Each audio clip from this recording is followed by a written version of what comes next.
The morning sun rose over New Seoul like any other day. Children ran through the streets on their way to school. Parents waved goodbye from their doorsteps. The colony world had been peaceful for 20 years.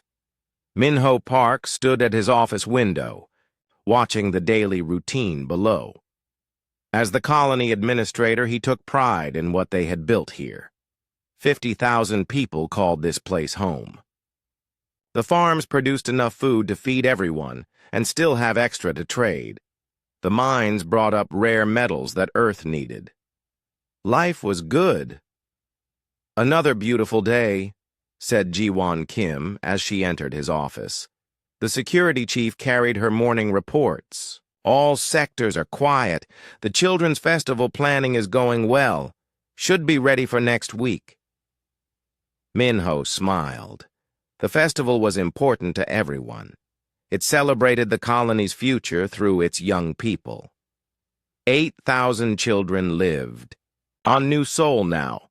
They were the reason the adults worked so hard to make this world safe and happy. "Any word from the outer sensors?" Minho asked. "Nothing unusual. A few trading ships passed through yesterday, all registered and cleared." Ji-won set down her tablet. "The Koreans back on Earth would be proud of what we've built here." Neither of them noticed the shadow that passed over the sun. At the primary school, Hyun-soo Lee was teaching her class about Earth's history. The children listened with wide eyes as she told them stories about the old country. Many of them had never seen Earth, but they knew it was home to their grandparents and great-grandparents. "Teacher Lee," said little Minji, raising her hand. "Why did our families leave Earth?" "To find new places to live and grow," Hyun-soo explained. "To give children like you more room to play and learn." The classroom suddenly grew dark. Hyun-soo looked up, expecting to see clouds. Instead, she saw something that made her blood freeze. A massive ship hung in the sky above them. It was unlike anything she had ever seen. The hull looked like it, was made of dark crystal. Strange lights pulsed along its sides. "Children, everyone stay calm," she said, but her voice shook. The ship was enormous. It blocked out half the sky. As Hyun-soo watched, more ships appeared. Dozens of them. They surrounded the colony from all directions. Sirens began to wail across New Seoul. In his office, Minho stared at the emergency alerts flooding his screens. The colony's defense systems had detected the alien fleet, but they were useless against ships this size. New Seoul had only basic weapons meant to deal with pirates or wild animals. "How many ships?" he asked Ji-won, who was working frantically at her communicator. "At least 40. Maybe more." Ji-won's face was pale. "They're not responding to any of our signals. I've sent a distress call to Earth, but it will take 3 months to reach them." "What do they want?" Before Ji-won could answer, the alien ships began to move. They descended toward the colony like giant predators. Energy beams shot out from their hulls, but these were not weapons. The beams created nets of crackling light that spread across the town. "They're scanning for something," Ji-won said, reading her instruments. "The energy signatures are focused on..." "Oh no." "What?" "The schools. The playgrounds. Anywhere children gather." Minho felt his heart stop. "Get all security teams to the schools. Now!" But it was already too late. The alien ships landed in perfect formation around New Seoul. Their hulls opened like blooming flowers, revealing creatures that stepped out into the daylight. They were tall, much taller than humans, with 4 arms and large compound eyes. Their skin looked like polished metal. They moved with frightening purpose. At the primary school, Hyun-soo gathered her students in the corner of the classroom. Through the windows, she could see the aliens moving through the schoolyard.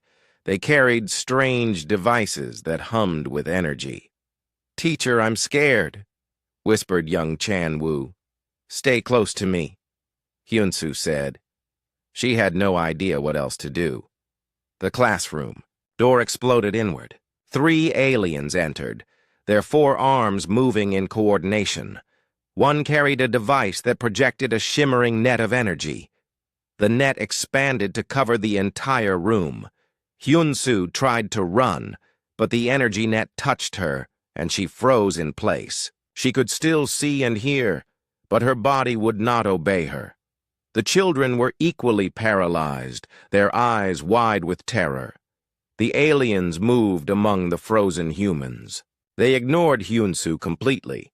Instead, they placed small metal devices on each child's forehead. The devices beeped softly, and the children vanished in flashes of light. One by one they were taken. Minji disappeared first, then Chan-woo, then the others. In minutes, the classroom was empty except for Hyun-soo, still frozen by the alien technology. The same scene played out across the colony. At every school, playground, and home, the aliens took only the children. Adults who tried to fight were frozen in place or pushed aside. The creatures seemed to have no interest in anyone over 16 years old. Dong-hyun Choi and his wife Somin tried to protect their twin daughters, but it was hopeless. The aliens walked through their locked door as if it was not there. Their energy, nets made resistance impossible. They could only watch in horror as their children were marked and taken away. "Please," Somin begged through her frozen lips. "They're just little girls." The aliens did not respond. They did not seem to understand or care about human speech. They worked with mechanical efficiency, processing each child like items in a factory.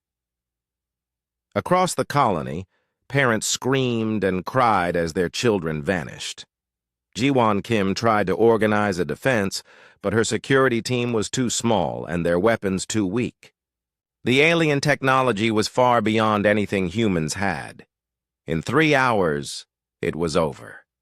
The alien ships rose back into the sky, leaving behind a colony in ruins. Not physical ruins. The buildings still stood, the power still worked, the farms were untouched. But the heart of New Seoul was gone. 7,500 children had been taken. Minho Park stood in his office, staring at the reports. Families destroyed, a future stolen. The colony's population cut in half overnight. 1 alien ship remained in orbit. It transmitted a message in broken human language. The voice was cold and mechanical, like a machine trying to speak. "Young minds. Perfect for enhancement. Resistance futile. Do not follow. Do not interfere. Or all humans die." The message repeated 3 times, then the ship disappeared into hyperspace. Hyun-soo Lee sat in her empty classroom, tears streaming down her face. The energy net had released her when the aliens left, but she wished it had not. She wished she could still be frozen, unable to feel the pain of loss. Across the colony, parents held each other and wept. Dong-hyun and Somin Choi sat in their children's bedroom, surrounded by toys and pictures that would never be used again. Ji-won Kim sent another message to Earth, marked with the highest priority codes. She included everything they had recorded, about the aliens, their ships, and their technology. Somewhere in that data might be a clue about how to find the children, but Earth was so far away, and the aliens had made their threat clear. Any attempt at rescue would result in the death of every human in known space. The people of New Seoul could only wait and hope that someone, somewhere, would refuse to accept what had happened. Someone who would risk everything to bring their children home. The sun set over the colony, painting the sky red like fire. 3 months had passed since the attack on New Sol. The colony still functioned, but it felt like a ghost town. Adults went through their daily routines, but their hearts were not in it. The silence where children's laughter should have been was deafening. Minho Park had aged 10 years in 3 months. Dark circles ringed his eyes. He barely slept anymore. Every day he checked for messages from Earth. Every day there was nothing. "Sir," Ji-won Kim entered his office with another stack of reports. "The farm output is down 40%. People are having trouble concentrating on their work." "Can you blame them?" Minho stared out his window at the empty playground. "Their children are gone, and Earth remains silent." Captain Jahoon Yu of the Colonial Defense Force slammed his fist on the conference table. "It's been 3 months. Where is our government? Where is our military?" "Maybe they're planning something," suggested Dr. Yunha Shin, the colony's chief scientist. "A rescue operation takes time to organize." "Or maybe they've written us off," Jahoon said bitterly. "Maybe they think 7,000 children aren't worth a war." The truth was worse than any of them imagined. On Earth, in the global capital of Geneva, President Chen sat in an emergency meeting with the World Council. The room was filled with Earth's most powerful leaders, but they all looked defeated. "The Vellani Empire controls over 100 star systems," said Defense Minister Williams, reading from a classified report. "Their technology is centuries ahead of ours. They could destroy Earth with a single ship."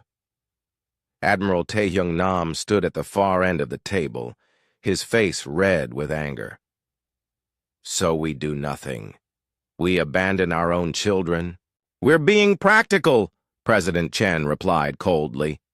"The Vellani have made their position clear. Any military action against them will result in the total destruction of humanity." "They're bluffing," Taehyung said. "Are they?" The president activated a holographic display. It showed images of dead worlds, planets reduced to ash and rubble. "These are former Vellani enemies. This is what happens to species that resist them." The room fell silent.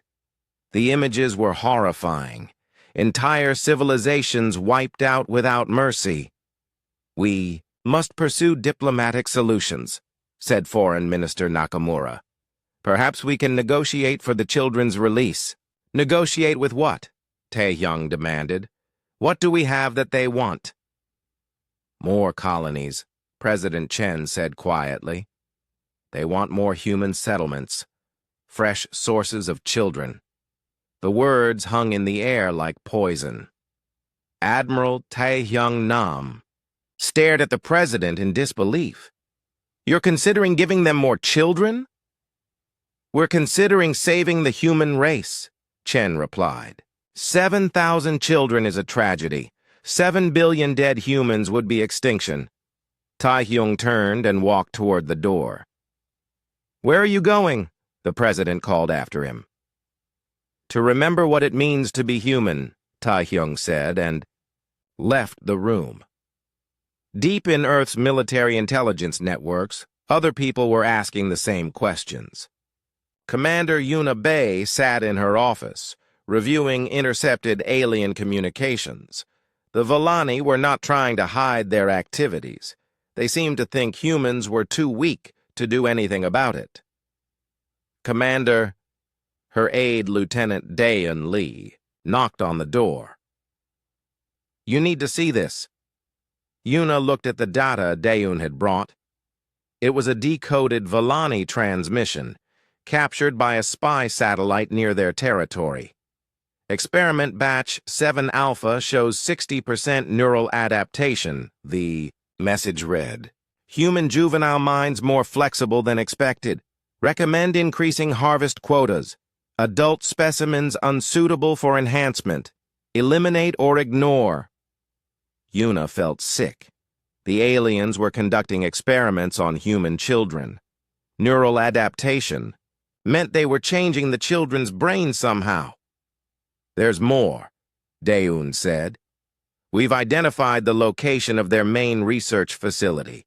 It's in the Kepler system, about 50 light-years from here. How many children are being held there?" "According to their communications, thousands.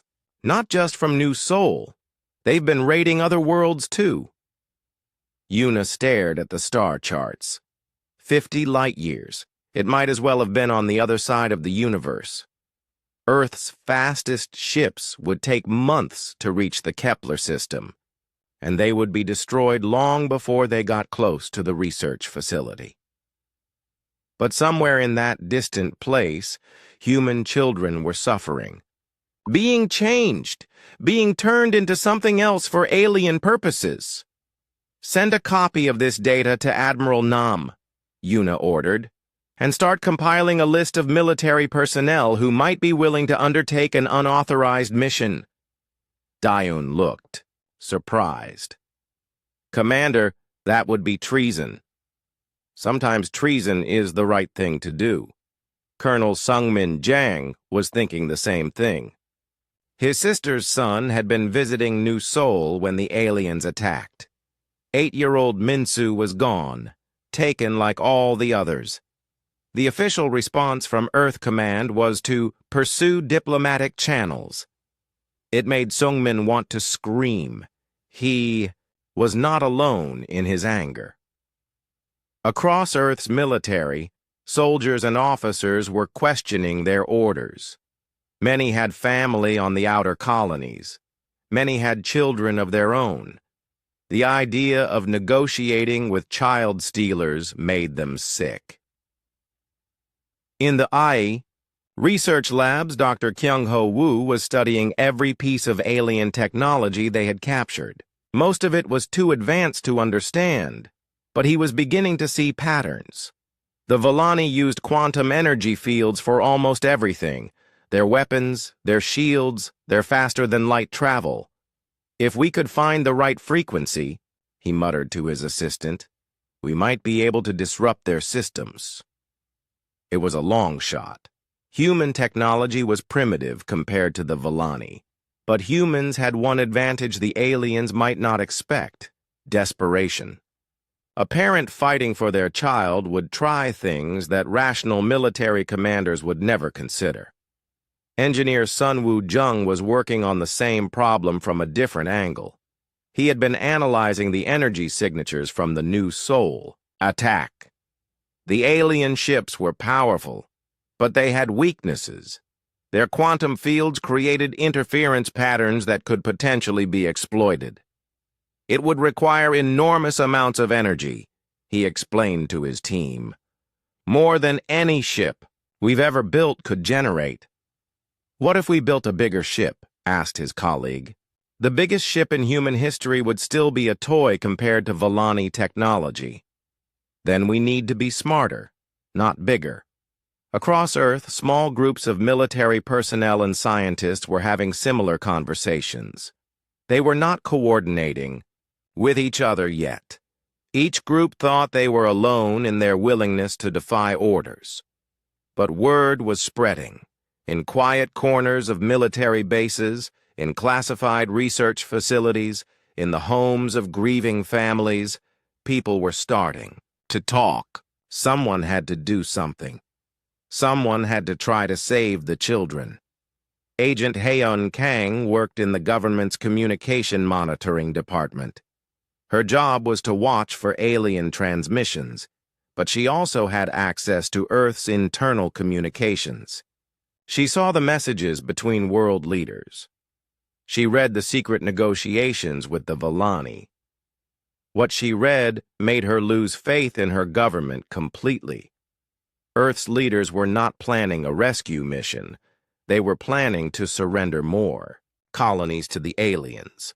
They were going to sacrifice more children to buy peace. Haeun began copying classified files onto secure drives. Someone needed to know what the government was really planning. Someone needed to tell the truth to the people who were willing to Fight. Back on New Sol, the colonists had no idea what was happening on Earth. They continued to wait for help that was never coming. Minho Park sent weekly reports to Earth Command, begging for action. The reports were received and filed away without response. Hyunsu Lee had stopped teaching. There were no children left to teach. She spent her days writing letters to the parents of her former students, sharing memories of their lost children. It was all she could do to honor their memory. Dong-Yun and So-min Choi had turned their home into a memorial for all the taken children. Photos and personal items filled every room. They refused to give up hope, but hope was becoming harder to maintain with each passing day. The aliens had left monitoring devices in orbit around New Sol. Any attempt to build weapons or launch ships was detected immediately. The colonists were prisoners in their own home, but they were not helpless. Information could still be transmitted. Stories could still be told. And somewhere in human space, people were listening. People who refused to accept that the children were gone forever. Theory. Fire was beginning to kindle. The meeting took place in an abandoned warehouse on the outskirts of Seoul. Colonel Seung-min Jang arrived first, checking the shadows for any sign of government surveillance. He had chosen this location carefully, far from military installations and electronic monitoring equipment. Admiral Tae-hyung Nam arrived next, wearing civilian clothes but still carrying himself like the military commander he was. His face showed the strain of the past few weeks. Since walking out of the President's Council meeting, he had been officially relieved of command. Unofficially, he had been planning. Colonel, Tae-hyung nodded as he entered the warehouse. Admiral, thank you for coming. Commander Yuna Bae slipped in through a side entrance, followed by Dr. Kyung-ho Woo and Engineer Sun-woo Jung. Agent Haeun Kang came last, carrying a case full of classified documents that could get them all executed for treason. Is this everyone? Tae-hyung asked. For now, Sung-min replied. We need to be careful about who we trust. The government has spies everywhere. The group gathered around a table in the center of the warehouse. The only light came from a single lamp, casting long shadows on their faces. They looked like conspirators, which is exactly what they were. Let's be clear about what we're discussing, Tae-hyung said.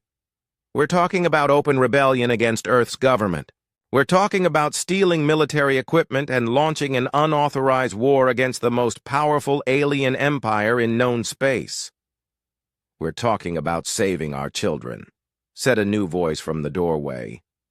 Everyone turned to see Minji, CO entering the warehouse. She was not military or government. She was a civilian from New Geneva Colony, a mother whose son had been taken in a second alien raid that Earth's media had not even reported. How did you know about this meeting? Yuna asked, her hand moving toward her weapon. The same way you all found each other, Minji replied calmly. Word spreads among people who refuse to accept the unacceptable. She walked to the table and set down a tablet displaying news reports. While you've been meeting in secret, the aliens have hit 3 more colonies. The government's response? They've recalled our defense fleets from the Outer Rim. They're pulling back to protect Earth and the inner worlds. They're abandoning the colonies, Seung-min said, reading the reports. Worse than that. Hae-yoon opened her case of stolen documents. I've seen the classified communications. President Chen is in secret negotiations with the Villani Empire. They're offering to evacuate 12 outer colonies and turn them over to the aliens. The room erupted in angry voices. That's impossible, Yuna said. Even Chen wouldn't what? Sacrifice a few thousand colonists to save billions on Earth? Heian spread the documents across the table. Read it yourself. Operation Safe Harbor. They're calling it a strategic withdrawal, but it's really a surrender.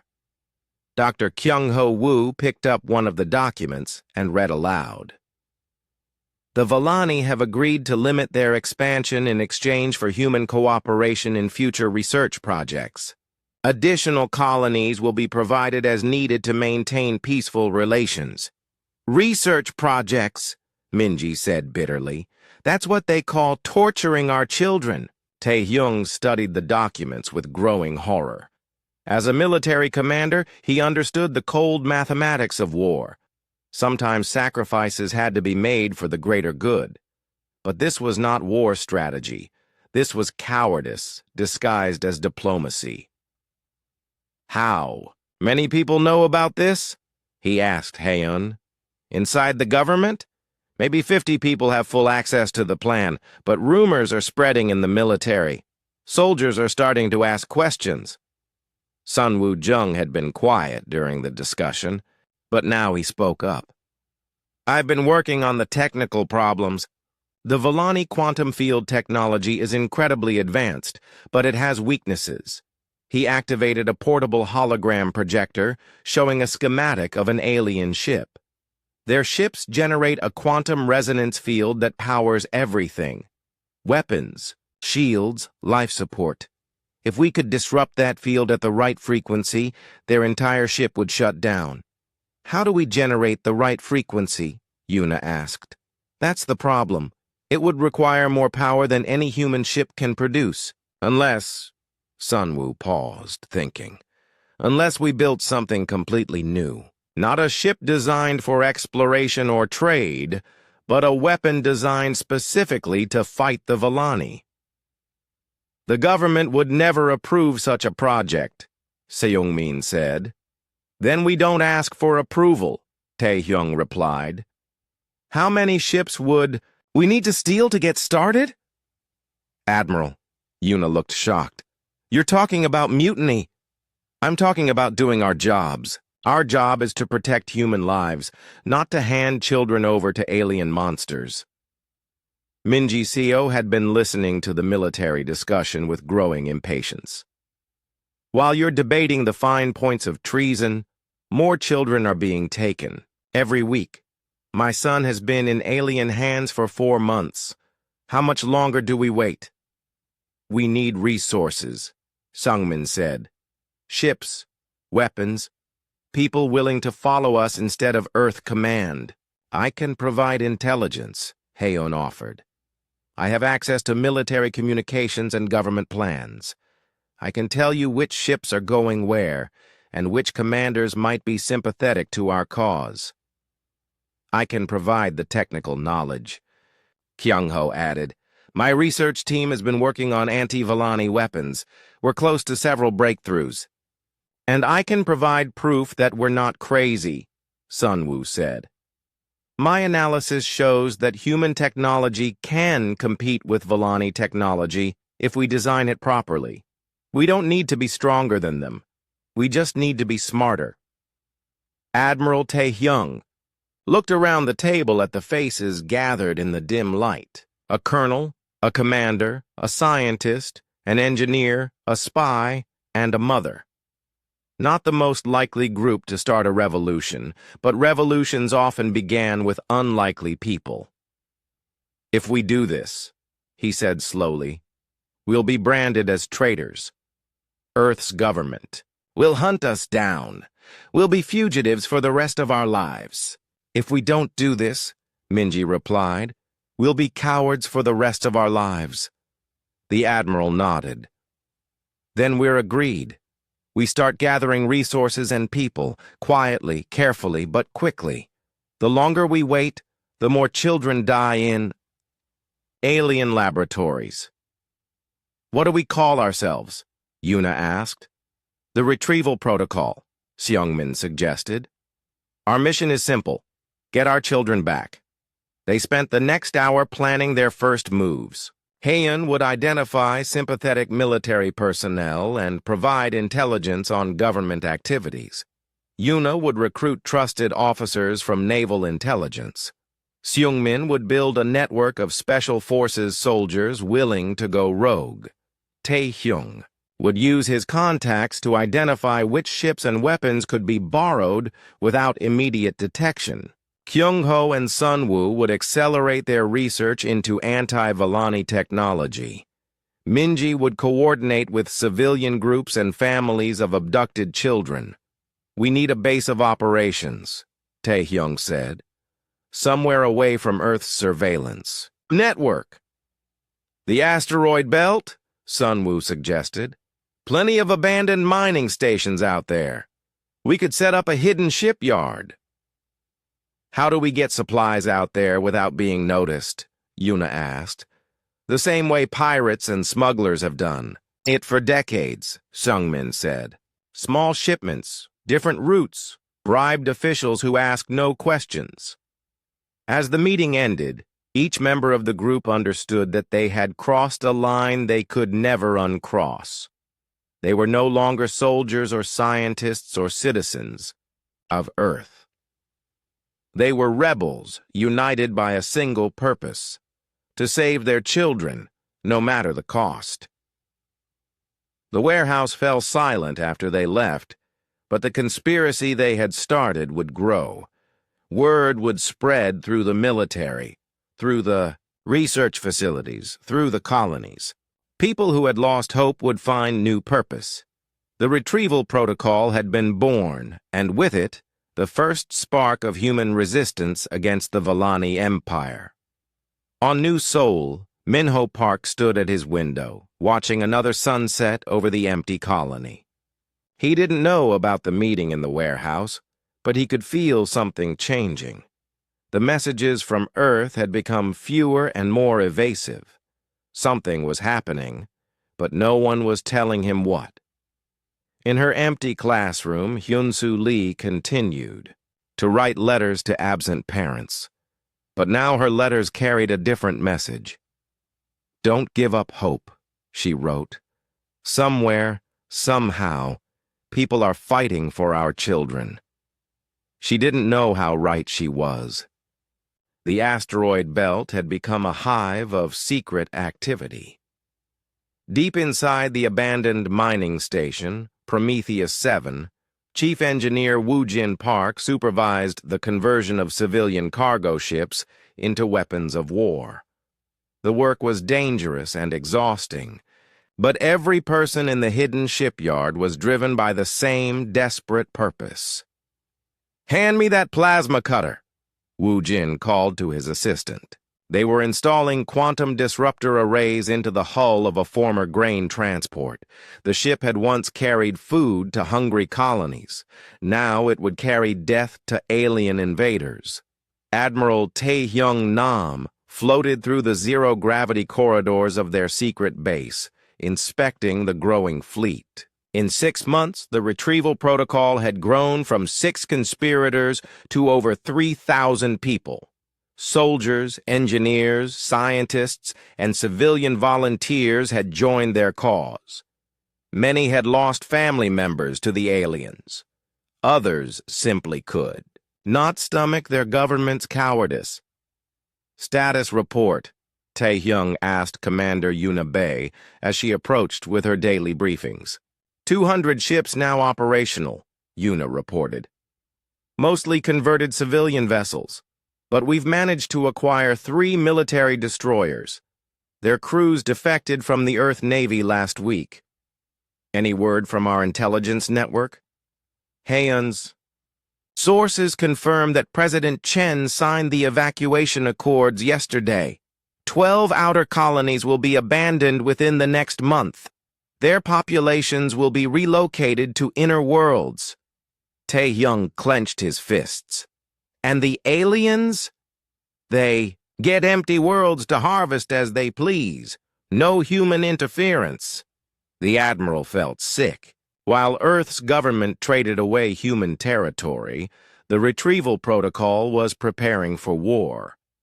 They had no choice now. If they waited much longer, there would be nothing left to save. In the research section of the asteroid base, Dr. Yunha Shin made a discovery that changed everything. She had been studying data collected from rescued alien technology, trying to understand how the Vellani Empire controlled their captives. What she found was both horrifying and hopeful. The neural modification process is reversible, she explained to Dr. Kyung-Ho Woo as they reviewed her findings. The aliens implant control devices in the children's brains, but the devices can be removed. The children can be saved. What about the ones who've been modified for months? Kyung-Ho asked. Brain damage is possible, but not certain. Human neural plasticity is remarkable, especially in young people. With proper treatment, most of them could recover completely. That's incredible news, but how do we remove the devices? Yuna activated a holographic display showing brain scans. The control implants create specific bioelectric patterns. I've developed a technique that uses those same patterns against the aliens. If we can expose modified children to the right frequency, their implants will overload and burn out. Will that hurt the children? Less than leaving the implants in place.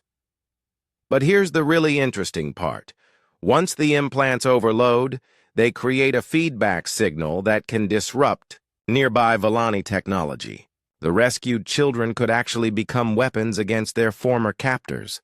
Kyung-Ho stared at the data in amazement. You're saying the aliens' own weapons could be turned against them? Exactly. Every child we rescue becomes a potential advantage in battle. The research breakthrough energized the entire base. Engineer Sun Woo-jung immediately began designing delivery systems for Yunha's neural liberation technology. Within weeks, they had developed handheld devices that could free modified children from alien control. But they needed test subjects, and that meant going into enemy territory. Colonel Sung-min Jang was already planning such missions. His special forces teams had been training for months in zero-gravity combat and alien ship infiltration. They had studied every piece of Vellani technology they could acquire, learning the aliens' weaknesses and habits. The key is speed, Seung-min explained to his team leaders. We hit fast, grab as many children as possible, and get out before they can respond. No heroics, no unnecessary risks. Our job is rescue, not revenge.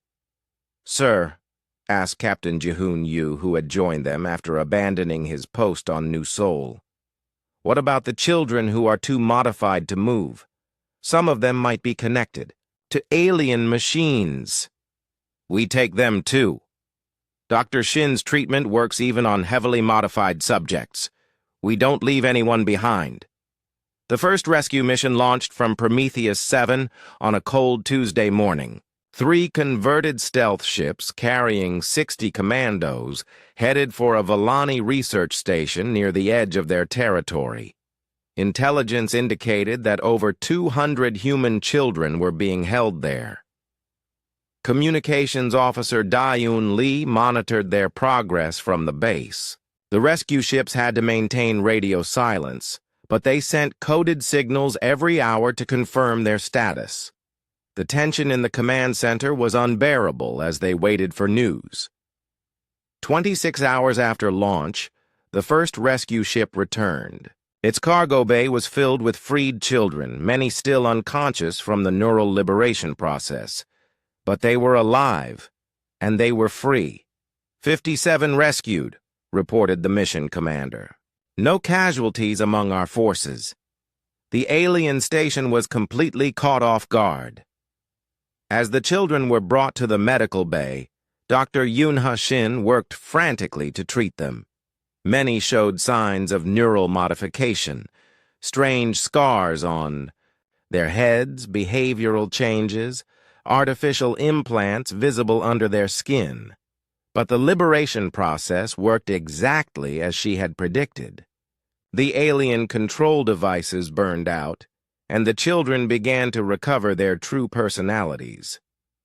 One of the rescued children was Chan-woo An, the boy who had been taken from Hyun-soo Lee's classroom. He was older now, and the aliens had done terrible things to his mind, but he was still fundamentally human. When he woke up in the medical bay and saw human faces around him, he began to cry with relief. "I remember you," he said to the medic treating him. "You're human, real humans." As Chan-woo and the other children recovered, something unexpected happened. Their modified neural patterns, instead of disappearing completely, began to interact with the base's computer systems. Chan-woo could interface directly with the ship's navigation computers. Another child could access communication networks with just her thoughts. The modifications gave them technological abilities, Yuna explained to Admiral Tae-hyung. They can communicate with our machines in ways we never imagined. They're like living bridges between human and alien technology. Can they help us fight the Villani? They can do more than that. They can turn Villani technology against itself. Every rescued child makes our fleet more powerful. Word of the successful rescue spread through the hidden network of resistance. Cells. More military units defected from Earth's forces. More scientists abandoned their official projects to join the rebellion. More ships were stolen or diverted to the asteroid base. Agent Haeun Kang continued to provide crucial intelligence from inside Earth's government. Her reports revealed that President Chen was planning to announce the evacuation accords publicly within weeks. The abandoned colonies would be handed over to the Villani Empire in exchange for a promise not to attack Earth itself. They're calling it the Peace of Geneva, Ha-Yun transmitted during one of her secret communications. Chen will present it as a diplomatic victory. He'll claim that humanity has achieved lasting peace with the aliens. What about the children? Tae-hyung asked. They're being written off as casualties of war. The government's official position is that the captured children are already dead or permanently lost. The news filled the resistance with cold fury. Earth's leaders had not just abandoned the children, they were denying that the children could be saved. They were erasing them from history to make their cowardice seem reasonable. Minji Seo had become the voice of the civilian resistance. Her broadcast to the outer colonies reached millions of people who felt betrayed by their government. She spoke directly to parents who had lost children, promising them that someone was fighting for their families. Earth's government has forgotten what it means to be human, she said in one broadcast. They think survival is more important than honor. They think safety is more important than justice. But there are those of us who remember that some things are worth fighting for, no matter the odds. The resistance now had over 200 operational ships and 5,000 volunteers. It was still a tiny force compared to the Villani Empire, but it was growing every day. More importantly, it had something Earth's official military lacked: absolute determination. Every person in the resistance had made the same choice. They would rather die fighting for their children than live as cowards. They would rather face destruction as heroes than accept survival as slaves. The asteroid base hummed with activity as the final preparations began. Dr. Kyung-ho Woo had perfected the quantum disruptor weapons. Engineer Sun-woo Jung had designed ships that could survive in battle against Villani technology. Dr. On-ha Shin had created the tools to free thousands of captive children. Admiral Tae-hyung Nam stood in the command center, looking at the tactical displays showing their fleet positions. Soon, they would have to emerge from hiding and face the most powerful military force in the galaxy. Most of them would probably die in the attempt. But win or lose, they would fight. They would show the universe that humanity did not abandon its children. They would prove that some things were worth more than survival. The first strike came without warning. Volani patrol ships had grown lazy over the months of human inaction. They expected no resistance as they moved through the outer colonies, scanning for more children to harvest. The alien crews were completely unprepared when quantum disruptor beams tore through their shields like paper. Squadron leader Jisoo Lim led 12 modified fighters in the attack on a Volani supply convoy. Her ships had been cargo haulers just months ago, but the resistance had transformed them into deadly weapons. The alien vessels, massive and imposing, suddenly found themselves outgunned by vessels they had dismissed as primitive. "Target their quantum cores," Jisoo ordered over the communication system. "Remember, we're not just fighting for revenge. We're fighting for every child they've taken." The quantum disruptors worked exactly as Dr. Kyung-Ho Woo had promised. The Volani ship's own power systems turned against them, creating cascade failures that left the mighty vessels drifting helplessly in space. Within minutes, the entire convoy was disabled. But this was not a battle for destruction. This was a rescue mission. Captain Ji-hoon Yu led boarding teams onto the alien ships, moving quickly through corridors designed for creatures much taller than humans. The Volani crew members they encountered seemed stunned by the sudden reversal of fortune. These four-armed giants had terrorized dozens of species, but they had never faced opponents who fought with the fury of desperate parents. In the cargo holds, Ji-hoon's teams found what they were looking for: transport containers filled with human children, kept in artificial sleep while being moved between research facilities. The sight of those small faces, peaceful but trapped, filled the rescue teams with renewed determination. "Medical teams, prepare for incoming," Ji-hoon radioed back to the rescue ships. "We've got 43 children here. Some show signs of neural modification, but they're all alive." Dr. Yoonha Shin was waiting when the rescued children arrived at the medical bay. Her neural liberation devices had been improved with each rescue mission, and the process of removing alien control implants was becoming faster and more efficient. Among the rescued children was a girl named Yura Kim, who had been taken from New Seoul 8 months ago. The aliens had tried to turn her into a living computer interface, but Dr. Shin's treatment freed her from their control. When Yura woke up and saw human faces around her, she immediately asked about her parents. "They're safe," Ji-hoon told her, gently. "They're waiting for you on New Seoul." But Yura surprised him with her response. "I want to fight," she said. "I want to help rescue the others." The rescued children consistently showed this same determination. The alien modifications had given them abilities that human technology could barely understand, but instead of making them feel lost or confused, these abilities made them powerful allies in the fight against their former captors. Chan-woo An, now recovered from his own rescue, had become the leader of the liberated children. His brain could interface directly with ship computers, giving him access to navigation and weapon systems that normally required entire crews to operate.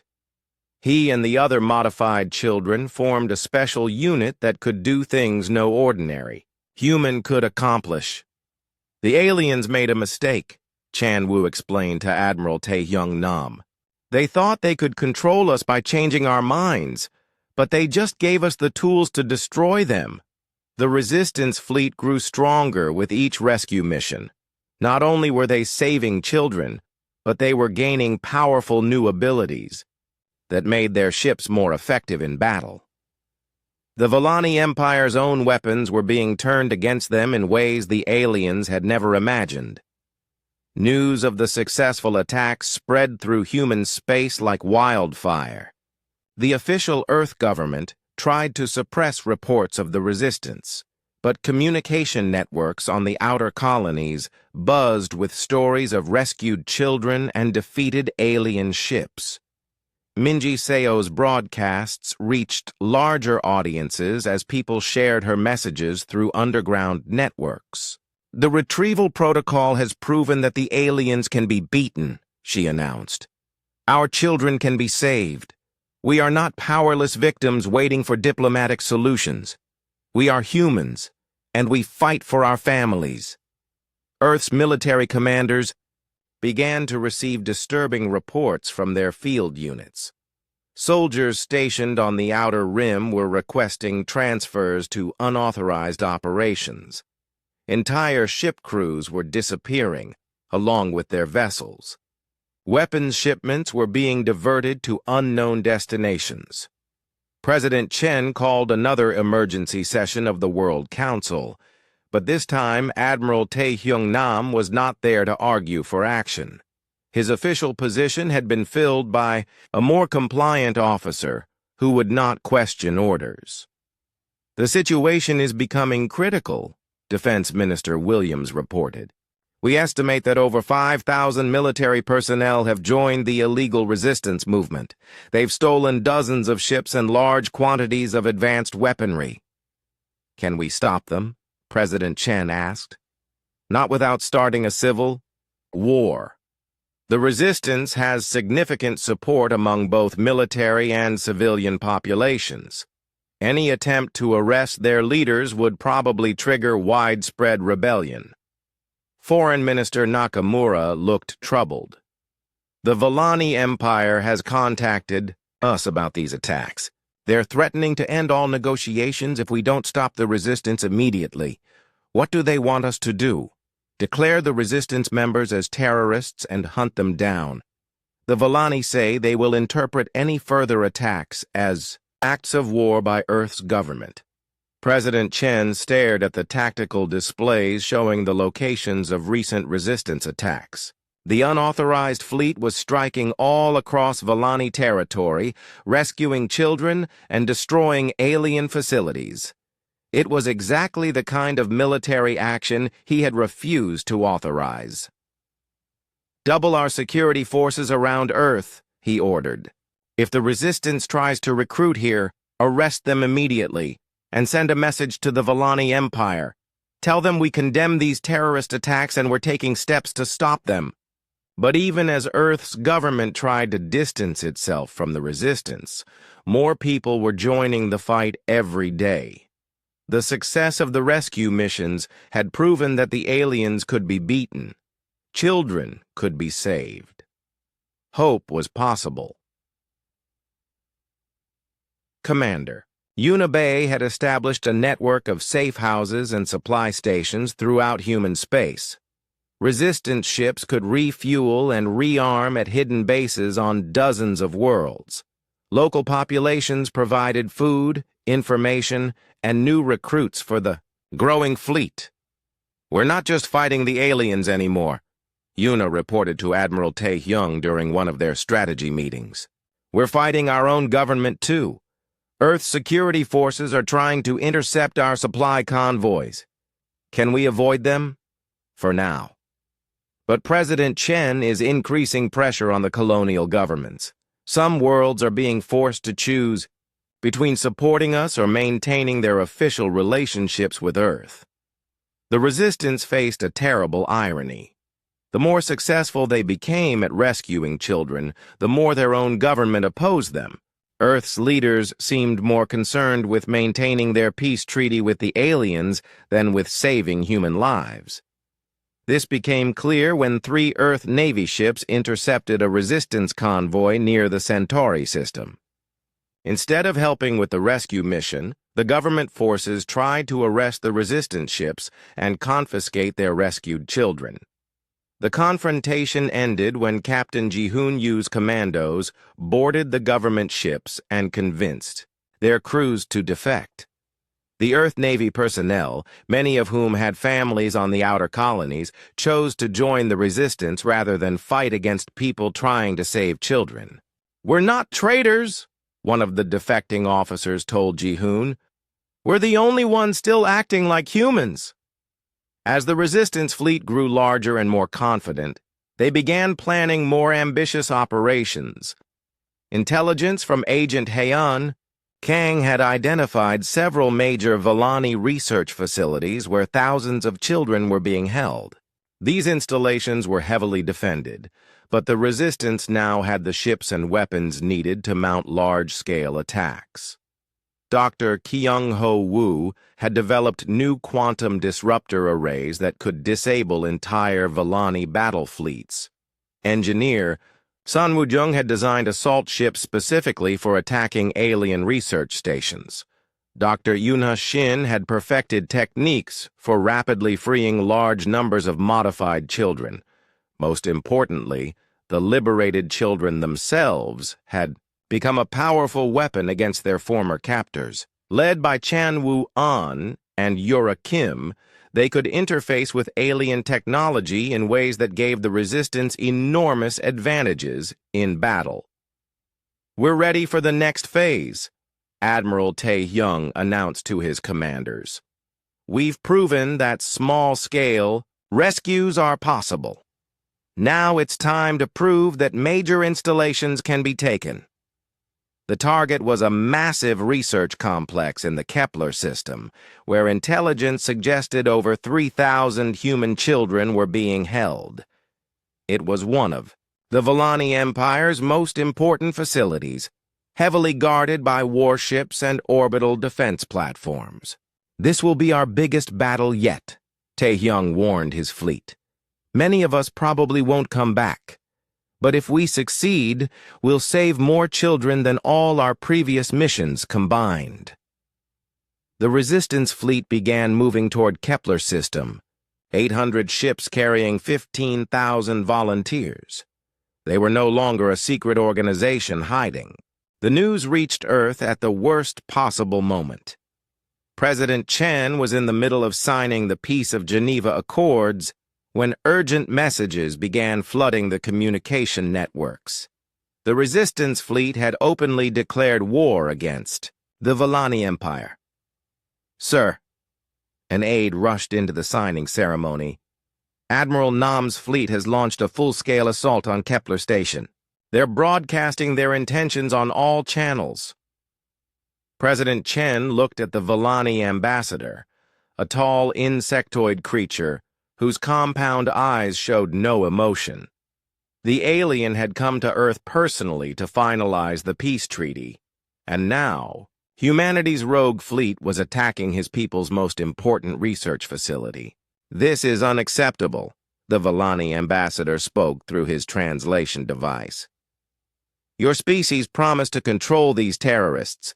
This attack is an act of war by Earth government." "They're not acting under our orders," Chen protested. "These are criminals, rebels. We condemn their actions completely." The alien's four arms gestured dismissively. "Irrelevant. They are human. Earth is responsible. Peace negotiations are terminated." The ambassador left the room, followed by his delegation. Within hours, Volani warships were moving toward Earth's outer colonies. The peace that Chen had sacrificed so much to achieve was crumbling in real time. In the Earth Defense Council chambers, General Young-ho Soo slammed his fist on the conference table. "This is exactly what we warned you about. Now we're facing a real war, and half our fleet has joined the rebellion." "What do you recommend?" Chen asked weakly. "Stop pretending this is someone else's problem. Admiral Nam and his people are fighting for human children. Either we support them, or we surrender completely to the aliens." Defense Minister Williams looked shocked. "General, you're suggesting we join the rebellion? I'm suggesting we remember what we're supposed to be fighting for. Our duty is to protect human lives, not to make deals with child stealers." The argument that followed split Earth's government down the middle. Some officials wanted to arrest the remaining resistant sympathizers and offer complete surrender to the Volani Empire. Others believed that the Resistance's success proved that victory was possible. The debate became meaningless when the Volani fleet reached Proxima Colony and began orbital bombardment. 3 million civilians died in the first hour of the attack. The aliens were not interested in negotiations anymore. "Emergency broadcast to all Earth forces," General Sue ordered without waiting for authorization. "This is a general mobilization. All ships are to prepare for combat operations against Volani Empire forces. We are now at war." President Chen tried to countermand the order, but it was too late. Military commanders across human space had been waiting for permission to fight. Within hours, the entire Earth Defense Force was mobilizing for war. The transformation was remarkable. Ships that had been patrolling peacefully were suddenly armed and ready for battle. Soldiers who had been trained to maintain order were preparing to fight aliens.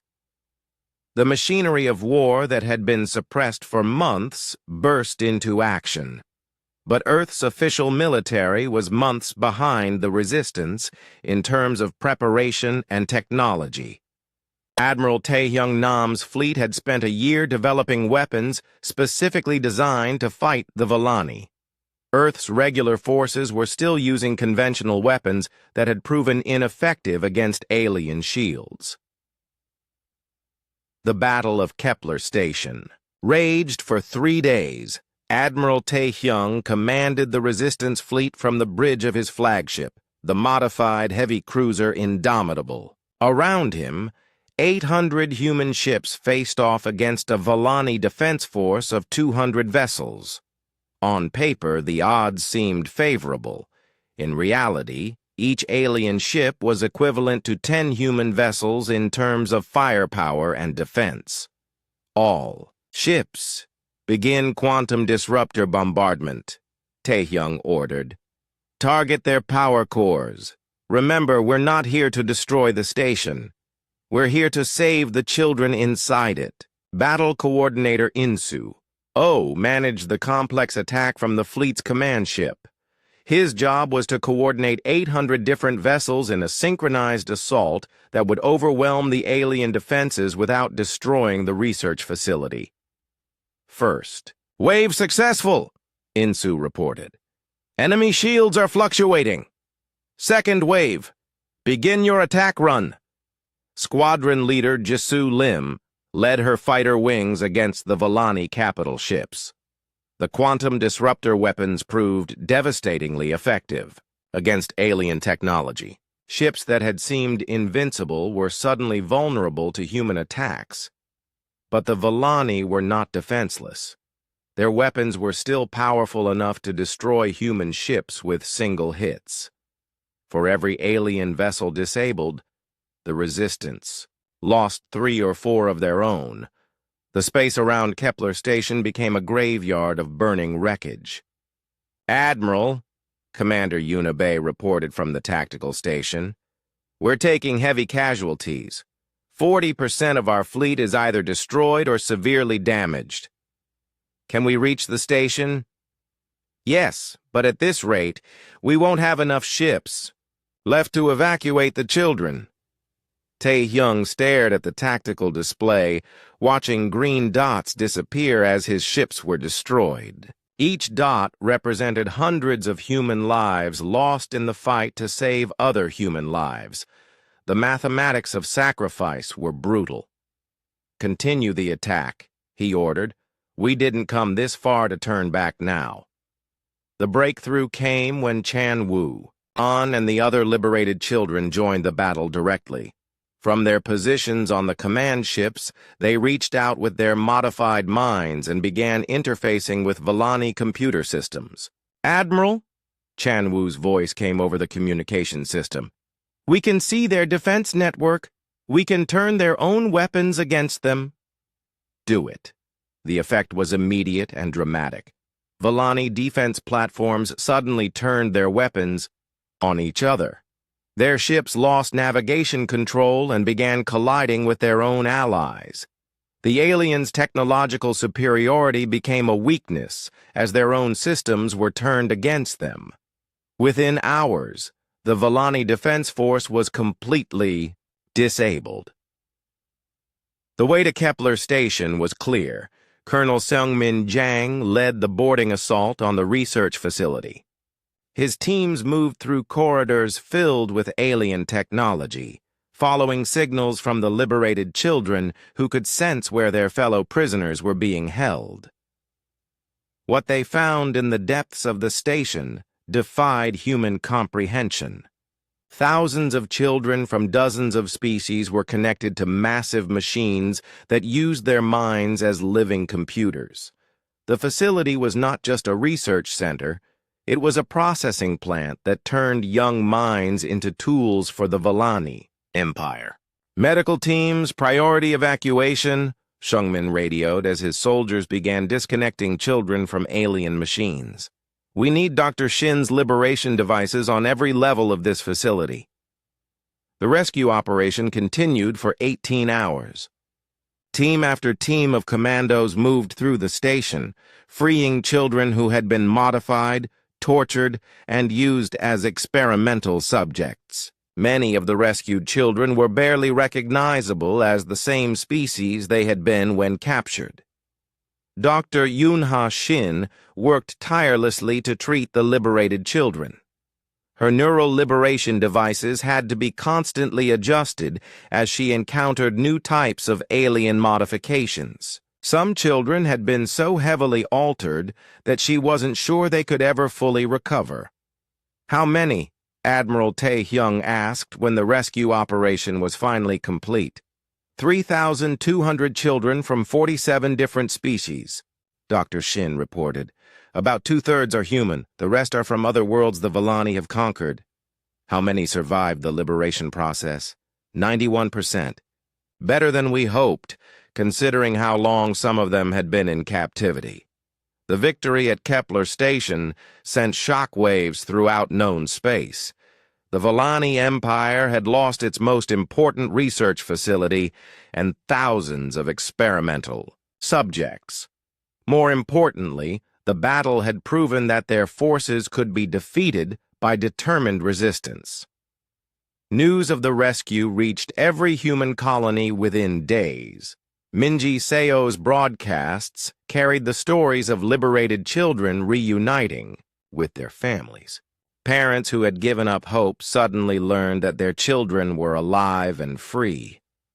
On New Seoul, Minho Park received a message that made him weep with joy. His nephew, taken in the original attack, was among the rescued children. Teacher. Hyun-Soo Lee learned that several of her former students had been found and were recovering from their ordeal. But the celebration was tempered by the knowledge that the war was far from over. The Volani Empire controlled dozens of research facilities across hundreds of star systems. Thousands more children remained in captivity. More immediately, Earth itself was now under attack. The official government's attempt to negotiate peace had failed completely. Volani fleets were advancing on human colonies throughout the inner systems. General Young-ho Soo managed to overthrow President Chen's administration in a military coup supported by angry civilians. The new government immediately declared full support for Admiral Nam's resistance fleet and began mobilizing Earth's entire military for war against the aliens. This is no longer about rescue missions, the new President Soo announced to the human population. This is about survival. The Volani Empire has declared war on humanity, and we will respond with everything we have. The resistance fleet, bloodied but victorious, began the long journey back toward human space. They carried with them thousands of rescued children and the proof that the Volani Armada was the largest military force ever assembled in known space. Over 5,000 ships moved in perfect formation toward the Sol system, their crystalline hulls reflecting the light of distant stars.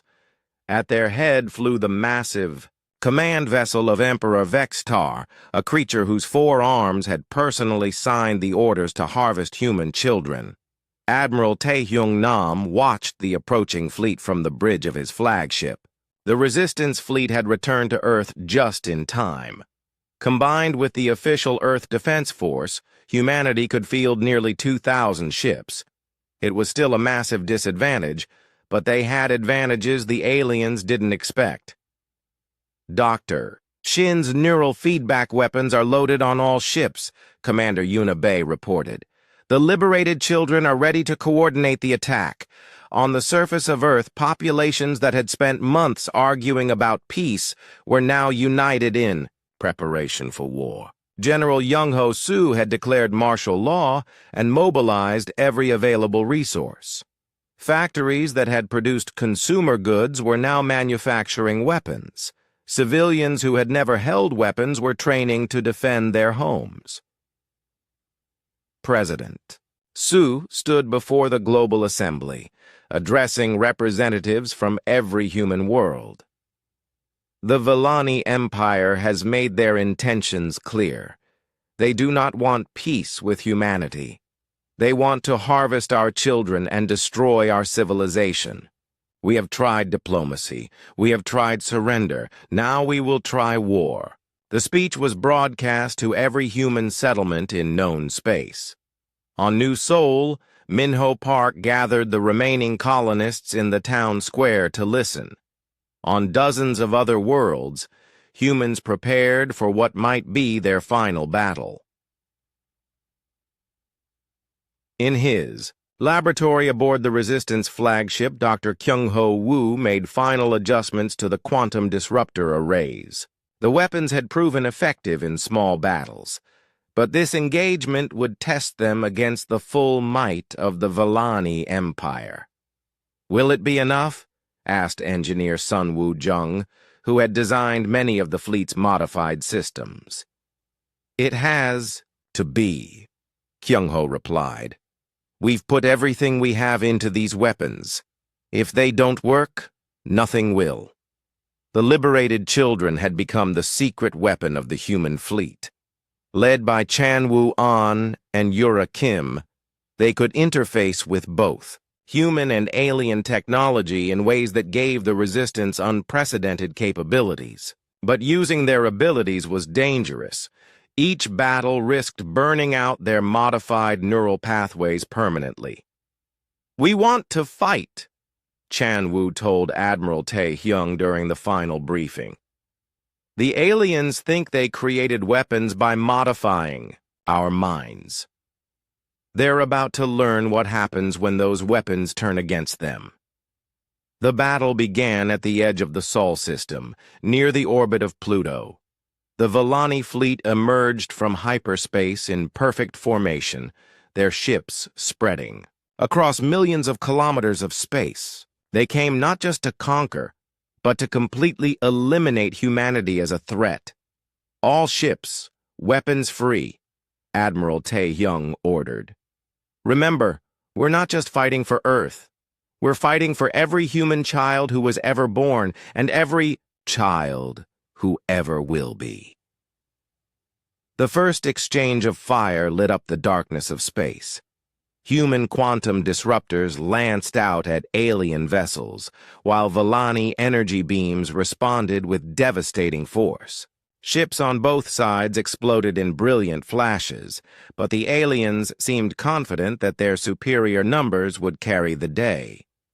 They had not counted on Dr. Yuna Shin's neural feedback weapons. From her position in the fleet's command center, Dr. Shin activated the massive neural projection arrays. Every liberated child in the human fleet focused their modified minds on a single task, overloading the alien communication network with feedback from their own neural modifications. The effect was immediate and catastrophic for the Vellani. Their ships suddenly lost coordination as their communication systems overloaded. Vessels that had moved in perfect formation began colliding with each other. Weapons systems designed by alien minds were suddenly vulnerable to interference from human minds that had been modified by alien technology. Their entire fleet is experiencing system failures, Battle Coordinator Insu O reported with amazement. The children are disrupting their quantum networks faster than they can compensate. Squadron leader Jisoo Lim led her fighters through the chaos of the alien formation, targeting disabled vessels with precise quantum disruptor strikes. Ships that should have been invulnerable were suddenly defenseless against human weapons. "This is incredible," she radioed to her wing. "Their shields are down across half their fleet. All fighters, focus on the command ships." But the Vellani were not helpless. Emperor Vextar had survived for centuries by adapting to unexpected threats. From his massive command vessel, he began issuing new orders that bypassed the compromised. "Communication networks! Cut all neural links between ships," he commanded his fleet. "Each vessel will fight independently. Eliminate the source of the interference." The alien fleet began to reorganize, using backup communication systems that were harder for the children to disrupt. Their ships spread out to avoid collisions and began focusing their fire on the human vessels carrying the liberated children. "They've figured out our strategy," Commander Yuna warned Admiral Taehyung. "They're targeting our command ships specifically." "Then we take the fight to them directly," Taehyung decided. "All ships prepare for ramming speed. We're going straight at their flagship." The Resistance fleet charged directly into the heart of the alien formation. It was a desperate tactic, but desperate times called for desperate measures. Human ships, many already damaged from the fighting, threw themselves at vessels 10 times their size. Captain Ji-hoon Yu led a boarding assault on one of the Vellani cruisers. His commandos fought their way through corridors filled with 4-armed warriors, using their quantum disruptor weapons to clear a path to the ship's control center. Once there, the liberated children could interface directly with the alien systems and turn the ship against its own fleet. "Boarding successful," Ji-hoon reported. "We control their navigation and weapons. This ship is now fighting for humanity." Across the battlefield, similar scenes played out as human boarding parties captured alien vessels. The Vellani's technological superiority became a weakness when their own ships turned against them. Colonel Sungmin Jang led the most dangerous mission of all, a direct assault on Emperor Vextar's flagship. The massive vessel was protected by energy shields that could deflect the weapons of entire fleets, but the Resistance had learned that no defense was perfect. "Dr. Shin, we need maximum neural feedback focused on the Emperor's ship," Sungmin called from his assault craft. "Can the children overload their defenses?" "We're trying," Dr. Shin replied, "but that ship has different technology than the others. It's more heavily shielded against neural interference." Chan Woo-an and Yura Kim pushed their modified minds to the limit, reaching out across space to touch the alien Emperor's ship.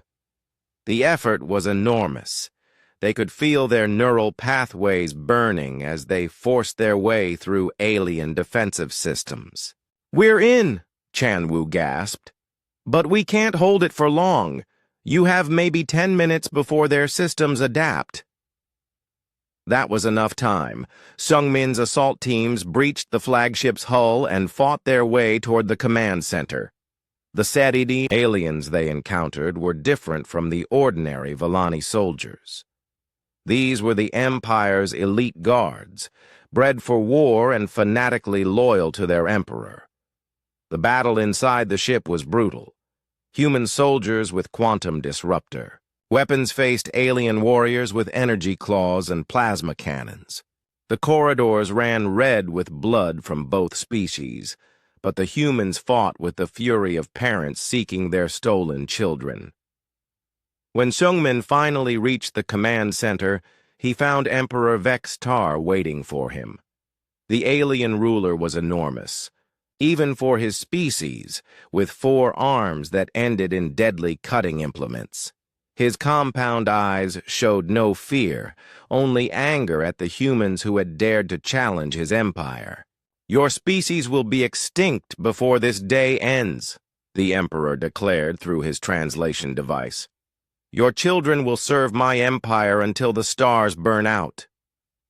"Our children will be free," Seungmin replied, raising his weapon, "and your empire will fall."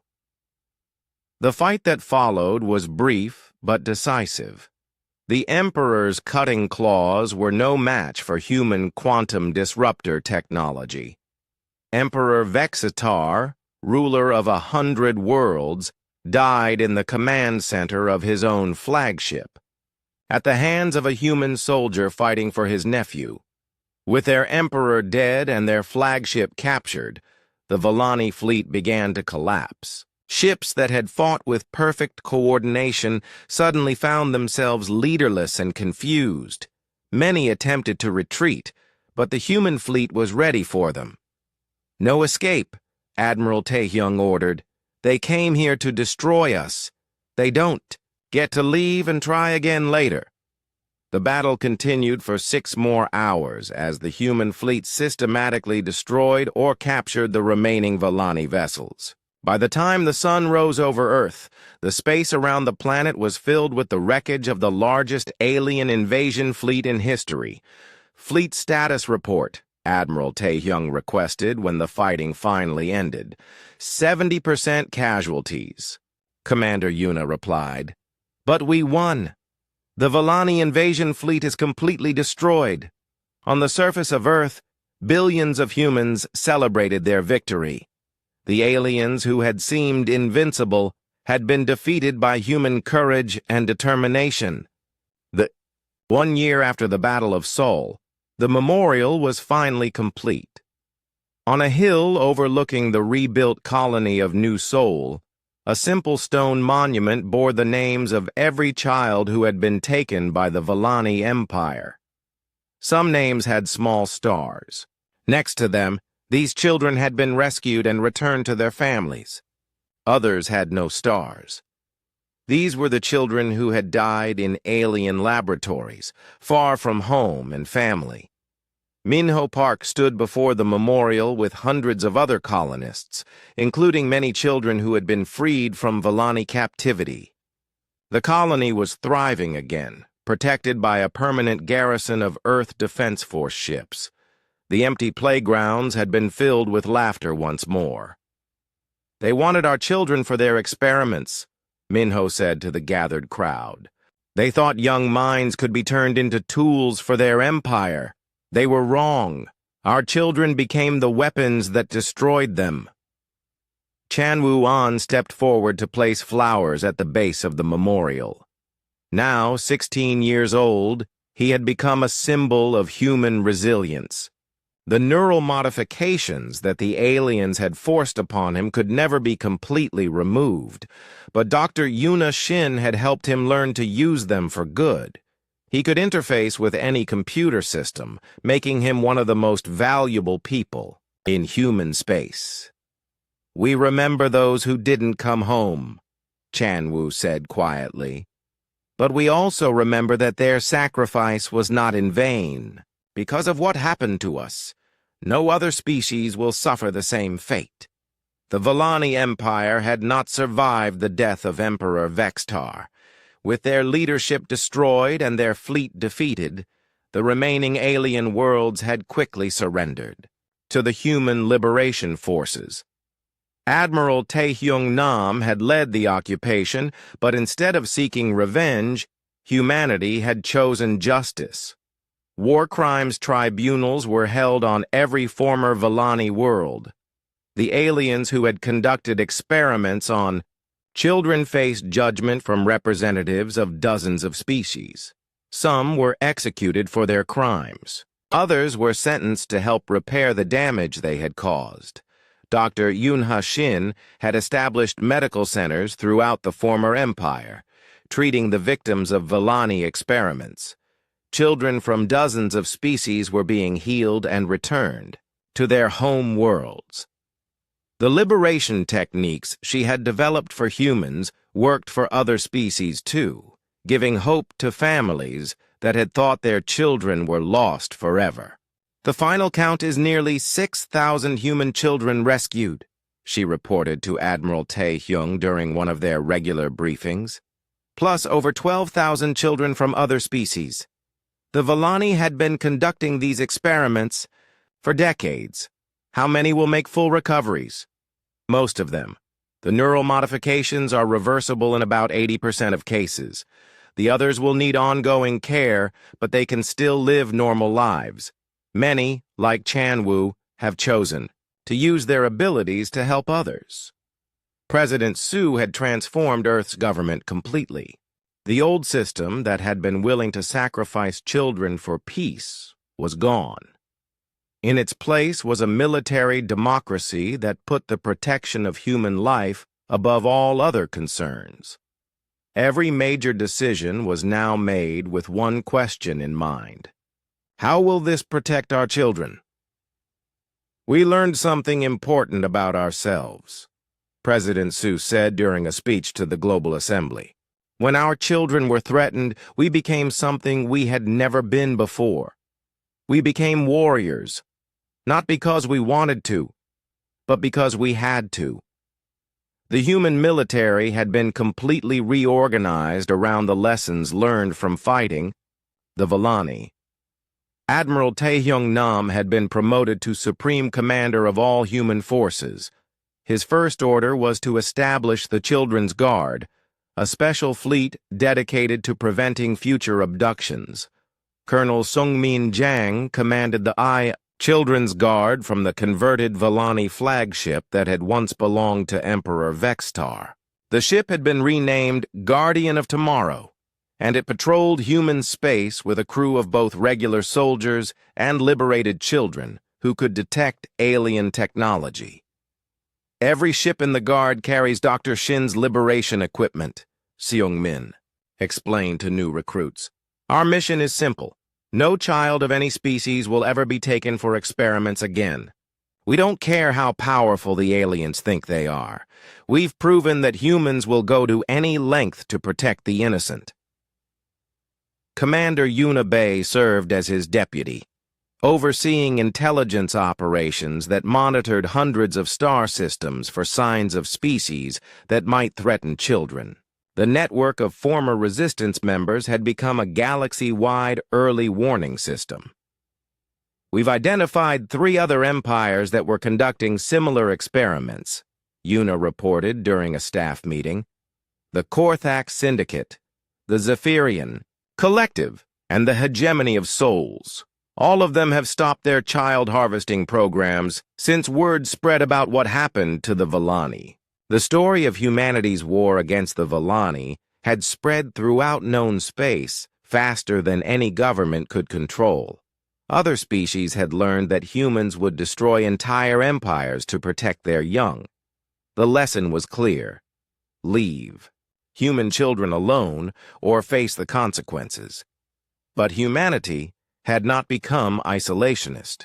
Instead, they had become the protectors of the galaxy's most vulnerable populations. The Human Protection Service worked with dozens of species to establish safe zones where children could grow up without fear of being taken by slavers or experiers. Minji Seo had been elected as the first director of interspecies child protection.